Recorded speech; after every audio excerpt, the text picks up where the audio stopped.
Well, I just got to thinking as I was talking there that there was something that happened to me when I was walking, different nights that I walked.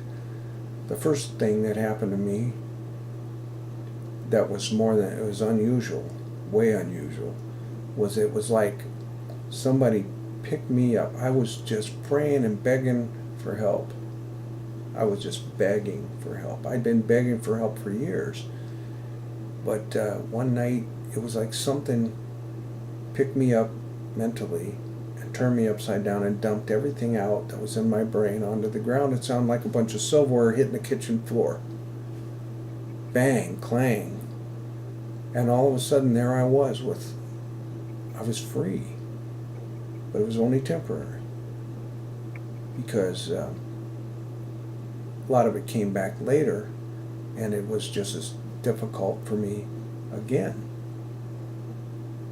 So I think what it was, I went to the Azusa Street Survivors website, which are all ex-Pentecostals, most ex-UPC, and got me all stirred up again. So there were some unanswered questions I had to deal with. So I had this experience with that being tilted upside down and dumped out, and so then as time went on, I began to see kind of with my spiritual eyes that there were people walking with me, and other times I would think I heard people laughing. You know, maybe I was a little loony, but to me that was pretty impressive to hear people laughing and seeing these. I would have to say they were angels that had golden outlines. And then one night, it was like Jesus was walking with me, and he had his arm around my shoulder, and he was saying, and he was laughing and saying how much he loved me. And that was a great night for me. I thought I would never come off the clouds, but it wasn't long, and I was back. And the next day, the next morning, I was back in the same spot again. So now it seems like if I think about it, I know there's beings around me. And just the other night, a couple nights ago, I went out. I was in a deep, dark difficulty. Because being out there with nothing, you get in bad spots. But let's be brave here. Go ahead and keep going.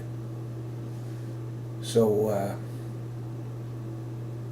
I was just expounding how I felt, and all of a sudden, all of a sudden, I got this feeling that I was surrounded by all these people, all these beings, and they were all happy for me. And they were like, good going, way to go. And I'm going, this is great, because I started feeling it. You know how that, I don't know if you've ever felt that, but when you get to feeling it spiritually, it's like something happens inside, and you feel the beauty. And I felt so good. It was such a relief to realize that all this stuff that hurts so bad is good. Because it makes you seek out some answers. You're stuck in a bad situation, and I need to look and see if I can find some answers. And sure enough, I have gotten some answers. But the side effects of all this has been that I can't enjoy TV hardly. I mean, it's also phony. It's all based on all this stuff that the world has, that all the people in the world, they just have this, all this stuff that they believe in. Like, I believe in a new car. I believe in new things. I want a new iPad. I want a new truck. I want everything, because what happens is as soon as you get these new things, you get yourself under it financially. You want these new things, and so you get the new thing, and then it doesn't do it. It doesn't bring you what you thought it would. You thought, this is all I need to make me feel happy. Guess what? It's not there. So I know that I'm not the only one suffering in this world. I know people who are suffering and they aren't in want. They have everything they could ever want materially, but they don't experience happiness at all unless they're either drunk or stoned or drugged up in some way.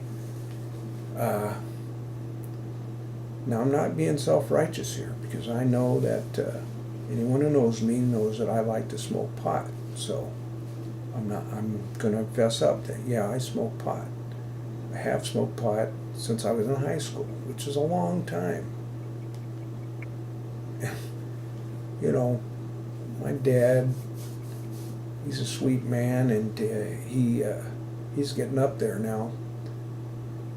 But the thing that I thought was very impressive about him was that recently, in the last few months, he hasn't been able to go to church. And so he and his wife have been studying the Bible. Each night they take a chapter or something. And he had remarked to me that he was reading parts of the Bible that he didn't really pay much attention to in the past because of the doctrine.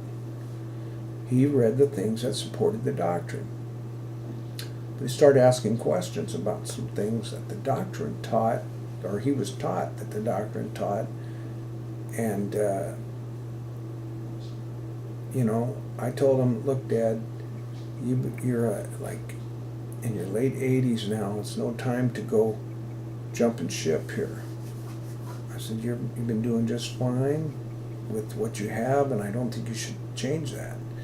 Now, that's funny that I would say that to my dad, who told me things like, if your friends jumped off a cliff, would you jump off too?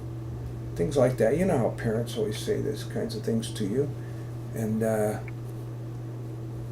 so now that I'm a little older, I find that my dad respects me much more and depends on me, asks me questions.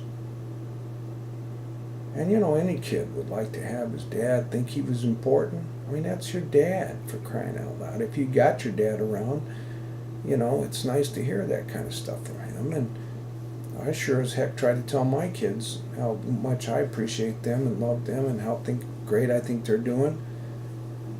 None of them are in jail or doing illegal things. Well, except one of them might be smoking some pot, but I have no one to blame but myself on that deal. So, it's kind of funny that